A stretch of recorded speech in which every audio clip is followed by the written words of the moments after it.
it's Rain here, and I've got something a little different for you guys. It's a modern brew. It was not developed by me, it was developed by a guy over at r/spikes, and it mostly involves brewing around the card Collected Company. Now, this is one of the best, if not the best, card in terms of raw power level from Dragons of Tarkir. Currently sitting about $4, which is ridiculous, by the way. You should get them. Um, you get to look at the top 6. It's kind of like a dig through time, but for creatures, and it puts them on the battlefield.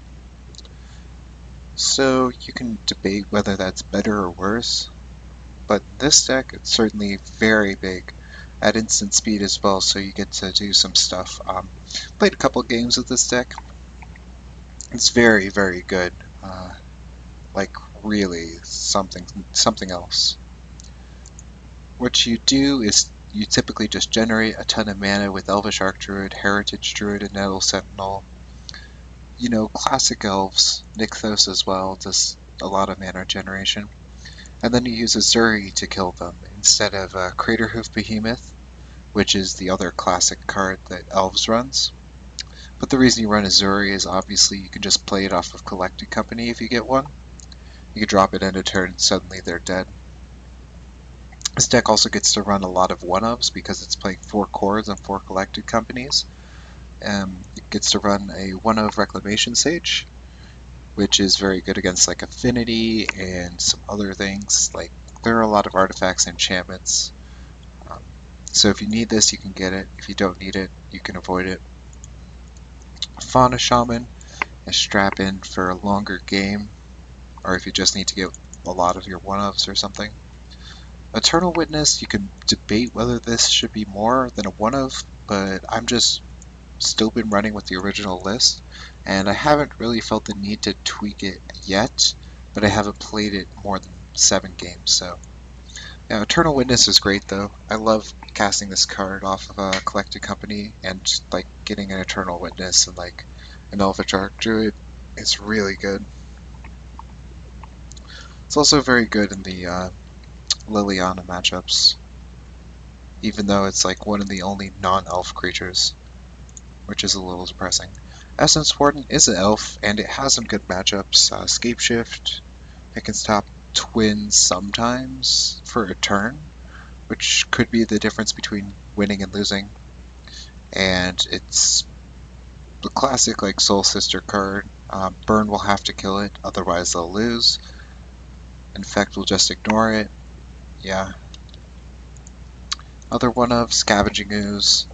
Obviously big in some matchups, and not as big in other matchups. And yeah, it's pretty simple, pretty straightforward. Very good. Sideboard cards, Craterhoof Behemoth. This is a card that I would put in if I was taking out Collected Companies for some reason.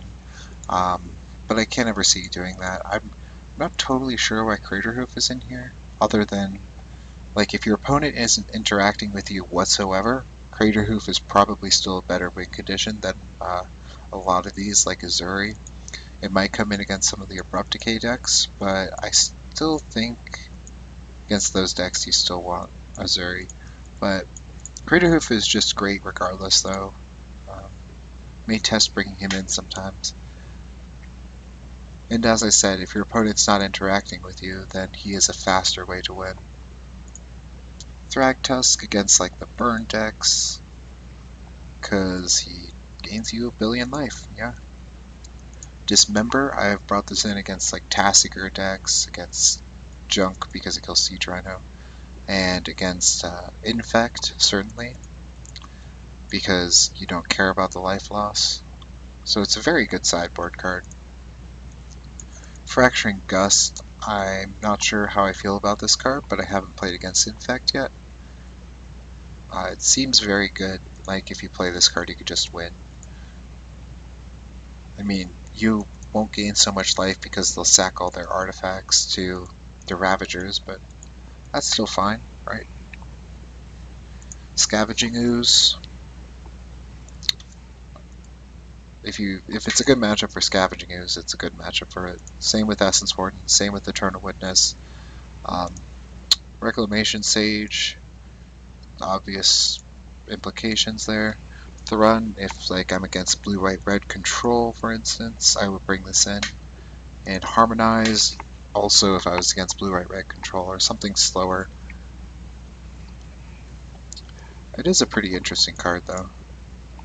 Alright, that's it for the deck tech, guys. If you have any questions, feel free to ask in the comments, and I'll be back to show you guys some gameplay.